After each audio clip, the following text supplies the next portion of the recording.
Reception ಆದಮೇಲೆ ಧಾರೆಗೆ ಎಲ್ಲ ಸ್ಟೇಜೆಲ್ಲ ready ಮಾಡಿಕೊಂಡು ಎಲ್ಲ ಪ್ಲೇಟ್ಸ್ನು ರೆಡಿ ಮಾಡ್ಕೊಂಡಿದ್ವಿ. ಇನ್ನೇನು ಧಾರೆಗೆ ಎಲ್ಲನೂ ತೊಗೊಂಡು ಹೋಗಬೇಕು ಅಂತ ದೇವಸ್ಥಾನಕ್ಕೆ ಹೋಗಿ ಪೂಜೆ ಮಾಡಿಸಿ ಕಳಶ ತೊಗೊಂಡು ಹೊಂಬಾಳೆ ತೊಗೊಂಡು ಇನ್ನು ಕರ್ಕೊಂಡು ಬಂದ್ವಿ ಹುಡುಗನ ಅಂತರ್ಪಟ್ಟ ಕ್ಲೋಸ್ ಮಾಡಿ ನಿಲ್ಲಿಸಿರ್ತಾರೆ. ಹುಡುಗಿನ ಕರ್ಕೊಂಡು ಬರ್ತೀವಿ ರೂಮಿಂದ. ಇನ್ನೇನು ಧಾರೆಗೆ ಸ್ವಲ್ಪ ಹೊತ್ತಿಗೆ ಮುಂಚೆ 3 ರೌಂಡ್ ಸುತ್ತಿಸಿ ಆ ಪರದೆ ತೆಗಿವಾಗ ಅವರು ಇಬ್ಬರು ನೋಡೋದೇ ಚೆಂದ. ಹಾಗೆ ಎಲ್ಲ ಶಾಸ್ತ್ರನೂ ಚೆನ್ನಾಗಿ ಆದಮೇಲೆ ತಾಳಿ ಕಟ್ಟೋ ಟೈಮಲ್ಲೂ ಮಂತ್ರಗಳೆಲ್ಲ ಕ್ಲೀನಾಗಿ ಹೇಳಿಕೊಟ್ಟು ಧಾರೆ ಟೈಮಲ್ಲಿ ತಾಳಿನ ಕಟ್ಟೋದಕ್ಕೆ ಇನ್ನೇನು ಶುರು ಆಗ್ತಾಯಿದೆ.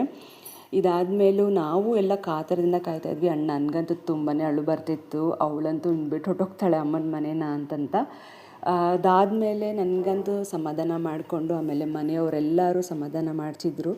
ನನಗೆ ಮುಂಚೆನೇ ಅಳು ಬಂದುಬಿಟ್ಟಿತ್ತು. ಅದಾದಮೇಲೆ ಅವ್ರಿಗೆ ಕಾಲುಂಗುರ ಶಾಸ್ತ್ರ ಆಗಿರ್ಬೋದು, ಹಾಗೆ ಇದು ಎಳ್ಳೀರೆಲ್ಲ ಕೊಟ್ಟು ನಮಗೆ ಏನು ಸಪ್ತಪದಿ ಮಾಡಿಸಿದ್ರು ನಾವು ಅದೆಲ್ಲ ತಗೊಂಡು ಇದು ಹುಡುಕೋ ಆಟ ಕೂಡ ಆಟ ಆಡಿಸಿ ತುಂಬಾ ಎಂಜಾಯ್ ಮಾಡಿದ್ವಿ. ಧಾರೆ ಫೋಟೋಸ್ ಆಗಲಿ ಧಾರೆ ಇದೆಲ್ಲ ಚೆನ್ನಾಗಿ ಬಂದಿದೆ.